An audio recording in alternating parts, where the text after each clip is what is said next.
What sort of message do you think China was trying to send by doing this while our Prime Minister is touring the Pacific? Or is there a chance that this timing was just coincidental?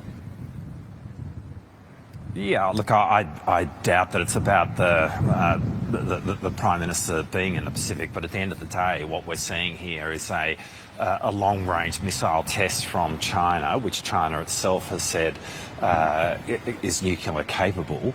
It's been launched from a submarine, which also has implications here. This is China demonstrating a much greater range in terms of being able to deploy a nuclear weapon, and ultimately what that is deeply destabilising, and it's why we're very concerned about it, why we've expressed that concern to China, and why it runs completely counter to what we're trying to do, which is to build the peace, security, stability of the region in which we live, and that's what the Vale Union Treaty with Fiji is all about. Can you tell us where this was launched from and where the dummy warhead actually landed?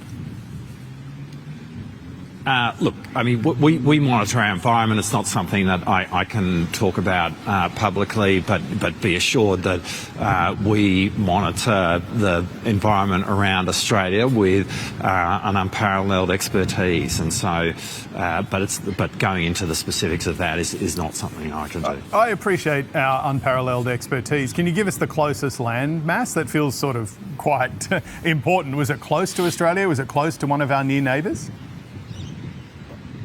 I mean, it's not particularly close, but we're talking about the Pacific, and in that sense, you know, what's relevant here is the capability that was being tested, the range that was being demonstrated, and the fact that China itself has said that this would be a nuclear-capable missile, and that fundamentally is deeply destabilising, and that's why we're concerned about it, deeply concerned about it, and why we've expressed that concern to China directly. Just for our viewers, though. Was this close to the Australian mainland?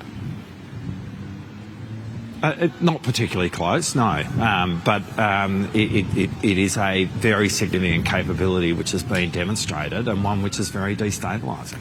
Do you think that we should be expecting China to carry out more of these missile tests in our region, in our backyard? And should we be expecting them to do more things like circumnavigate our region as well? Well, I think what we are seeing is China extending its range in lots of different ways, both in terms of the distance that it can send its ships, its task groups, and also the distance that it can send its missiles. I mean, that is in fact what has been demonstrated by the tests and the exercises that China has undertaken. And obviously, you know, what we are focused on is building relationships in the Pacific, and not just there, but Southeast Asia and more broadly in our region, in fact around the world, which is about providing for the collective peace and security of the region in which we live. And that's what we are seeking to do. And we are also doing that even in terms of increasing our own